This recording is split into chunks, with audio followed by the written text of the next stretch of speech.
Hello everyone, welcome back to the channel. In the last two videos on malaria, we learnt about the parasite, that is the Plasmodium, which causes it, the vector mosquito, clinical symptoms, treatment and the complications. But the problems of malaria are not restricted to those, and it can affect the brain too, causing several neurological complications. In this video, let's look at all the neurological complications that malaria can cause.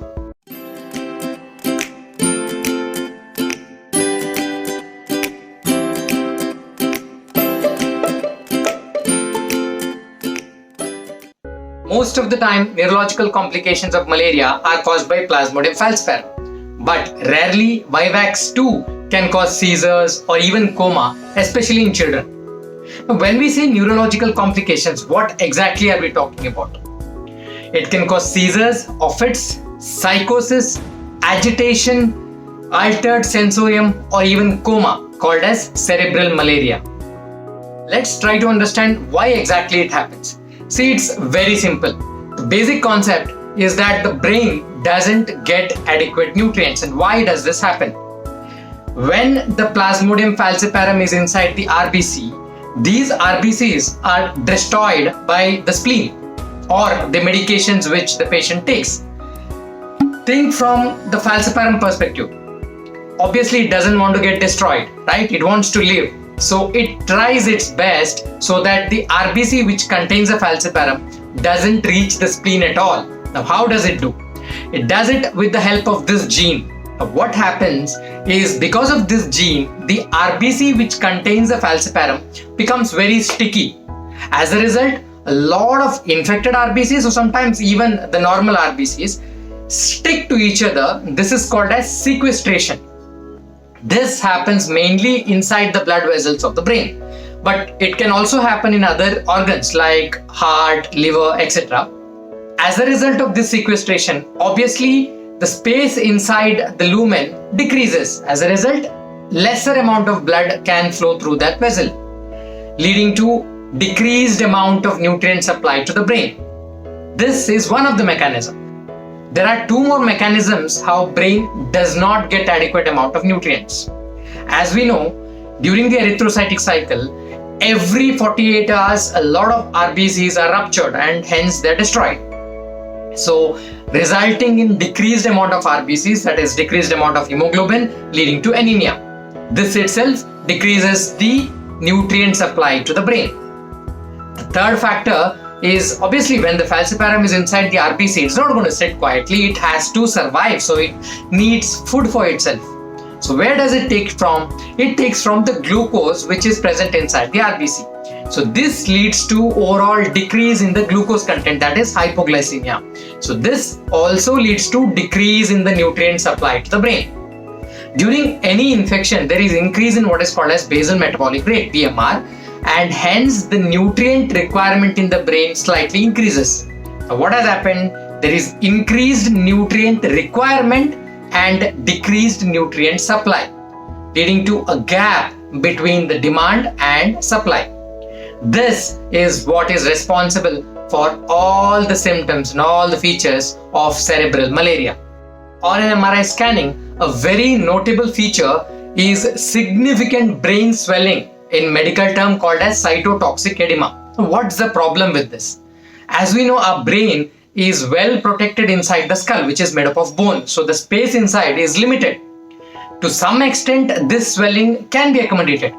But when it crosses a limit, it is going to affect the normal functioning of the brain. The other features that may be seen on MRI are diffusely scattered brain injury, which might be in the cortical region or in the white matter region. Let's try to understand something about the diagnosis of cerebral malaria. See, in endemic areas where obviously malaria is found everywhere, if a patient has symptoms of cerebral malaria, or in other words, say if a patient has symptoms of encephalopathy, it may be caused by other infections too, like bacterial, viral, etc. And the patient may just be having the circulating falciparum in his blood because that region is endemic for malaria. So to tackle this confusion, the definition of cerebral malaria given by the WHO is unarousable coma in a patient where the Plasmodium falciparum can be demonstrated in the blood after excluding all the other causes of encephalopathy, like bacterial, viral, etc. So the diagnosis of cerebral malaria is a diagnosis of exclusion. That is, you need to exclude all the other causes which can lead to similar condition. But let's look at the practical problem here.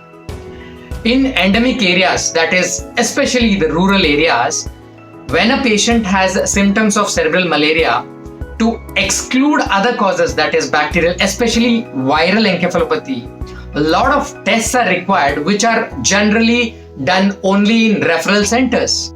And these rural areas do not have the facility for carrying out tests required to prove viral encephalopathy. That is why excluding other causes is practically not possible in most of the endemic areas. So practically what we do is, if a patient is found to have symptoms of cerebral malaria in the presence of circulating falciparum in the blood, immediately treatment of malaria is started, that is with injectable anti-malarial drugs. Along with the injectable anti-malarial drugs, obviously other symptomatic and supportive measures will have to be taken care, like giving anti-seizure medications, or in case if the airway is compromised, intubating the patient and connecting to ventilator, etc. Luckily, if the treatment is started on time, most of these neurological symptoms resolve. And very rarely patients can have what is called as post-malaria syndrome, where they can have imbalance in walking, that is cerebellar ataxia, which may persist for 1 or 2 months, and luckily it resolves after that.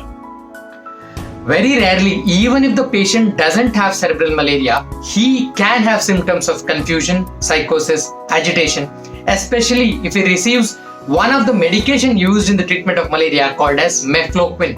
But this too usually resolves on its own after some days of stopping this medication.